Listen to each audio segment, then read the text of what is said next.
Deus e Pai do qual o ser humano nasceu, é luz e vida. Portanto, se o ser humano aprender a conhecer a si mesmo, como tendo sido feito da vida e da luz, e que são estes os elementos que o constituem em sua verdadeira natureza, então ele voltará para a vida.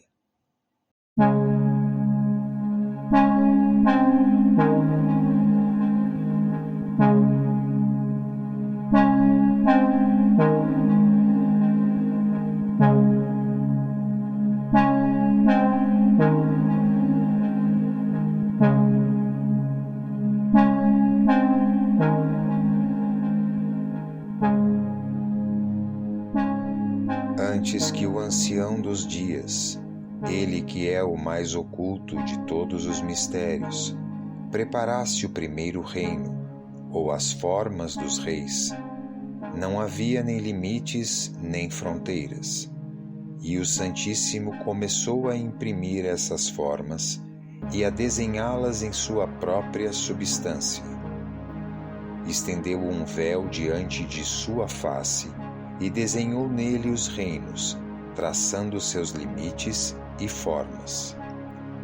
Contudo, não lograram existir.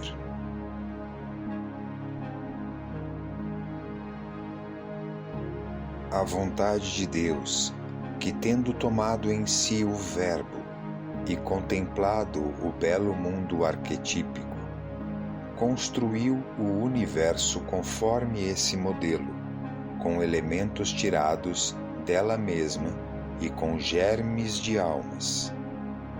Ora, a inteligência Deus, nous, sendo masculina e feminina, existindo como vida e luz, engendrou pela palavra outra inteligência criadora, outro nous demiurgo, o Deus do fogo e do fluido, que por sua vez configurou 7 regentes ou governadores, os quais envolveram em seus círculos o mundo sensível, governando-o mediante o que chamamos de destino.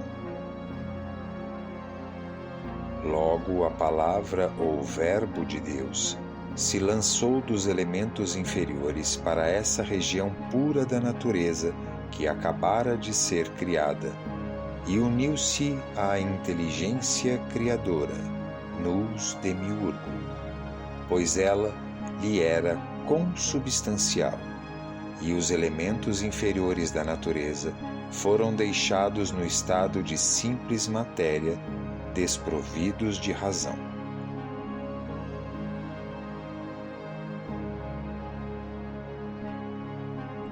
Ela é o feminino divino supremo que é nomeado logo após o vazio insondável, caos.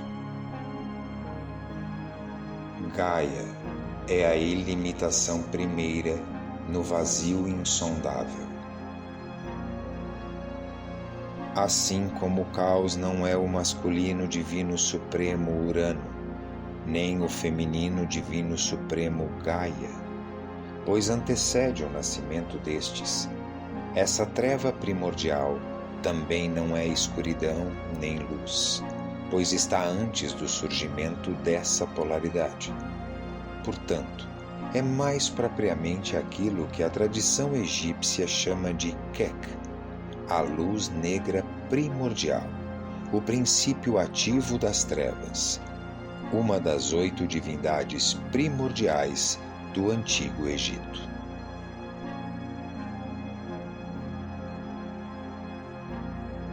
Existiram mundos antigos que foram destruídos, mundos sem forma que eram como faíscas de fogo, pois assim faz o ferreiro ao bater o ferro, lançando faíscas em todas as direções. Mas eles não puderam existir, porque o ancião dos dias não tinha ainda tomado forma, o trabalhador ainda não estava em sua tarefa, e também porque o homem ainda não havia sido formado. A forma do homem compreende todas as coisas e todas as coisas podem sustentar a vida por meio dela. Como o homem não havia sido criado, os mundos que o precederam não puderam nem viver nem se sustentar e caíram em ruínas até que a forma do homem tivesse sido estabelecida. A inteligência Nous, Pai de todas as coisas, sendo vida e luz, engendrou um ser humano semelhante a ela mesma e o amou como seu próprio filho, uma vez que o ser humano era muito belo. Ele reproduzia a imagem do seu pai, de modo que, na verdade, Deus amou sua própria forma e entregou-lhe todas as suas criaturas. Então, tendo criado vários mundos, o Eterno deu lugar em seu pensamento à criação daquele que em nós vivemos.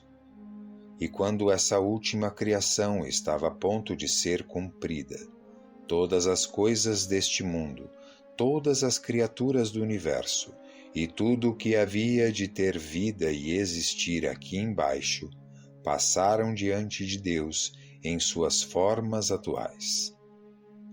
Foi o que foi outrora, também será no futuro, e o que será, foi. Então o ser humano, que tinha pleno poder sobre o mundo dos entes mortais e dos animais irracionais, inclinou-se através da forte barreira dos círculos, ultrapassando os limites destes, e fez a natureza inferior ver a bela imagem de Deus. Quando a natureza viu nele uma beleza magnífica e inesgotável, e todas as energias dos 7 governadores unidas a essa forma de Deus, sorriu de amor, pois viu a forma maravilhosamente bela do ser humano refletir-se na água e sua sombra na terra.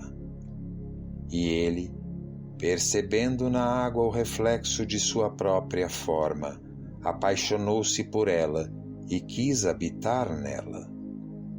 Desde o momento em que ele o quis, assim o fez e veio habitar a forma privada de razão.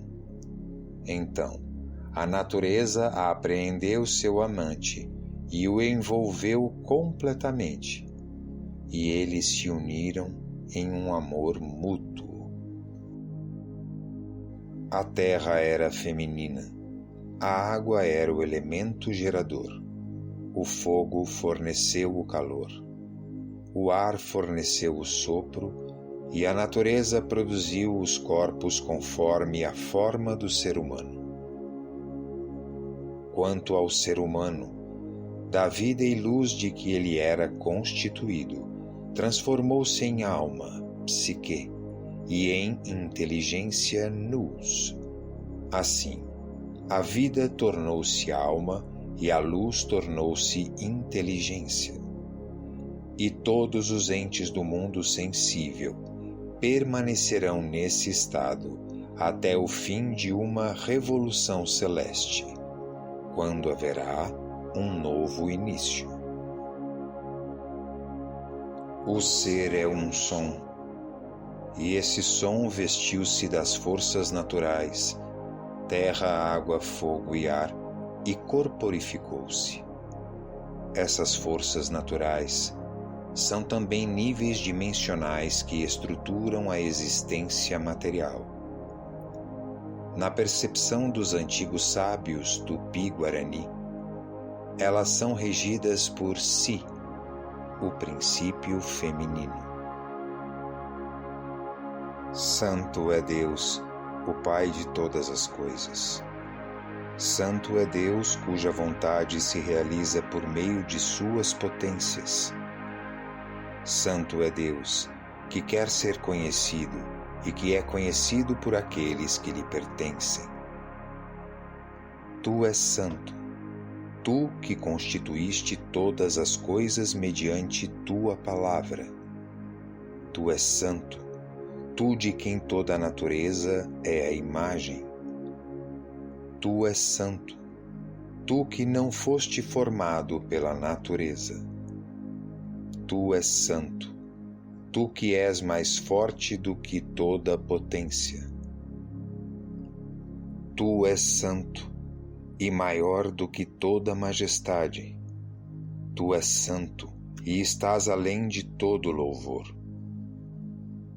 Ó tu que és inexprimível, inefável, cujo nome apenas o silêncio pode nomear, aceita as oferendas puras de minhas palavras, pronunciadas de uma alma e de um coração que se voltam completamente para ti. Não permitas que eu me extravie. Dá-me a gnose, o conhecimento de nossa essência. Dá-me a força. Com essa graça iluminarei aqueles que estão na ignorância, meus irmãos, teus filhos. Creio em ti e te rendo homenagem, e me dirijo à vida e à luz. Bendito és tu, ó Pai. O ser humano que te pertence quer auxiliar-te em tua obra de santificação, posto que tu lhe destes pleno poder para fazer isso. Se aqueles que vos guiam vos disserem: vede, o reino está no céu, então os pássaros do céu vos precederão. Se vos disserem: ele está no mar, então os peixes vos precederão. Mas o reino está dentro de vós e está fora de vós.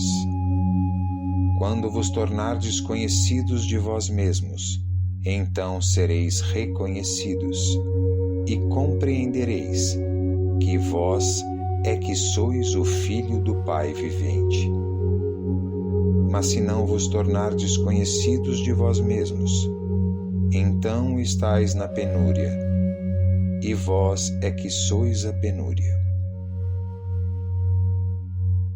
Com o tempo, os apegos terão fim, as posses desaparecerão, os costumes serão anulados, os limites serão quebrados, os entendimentos serão eliminados, a história se dissipará, as alusões se tornarão transitórias, as expressões serão negadas, as informações serão apagadas. Mas Deus existe eternamente, e Ele existe em sua definitiva unidade.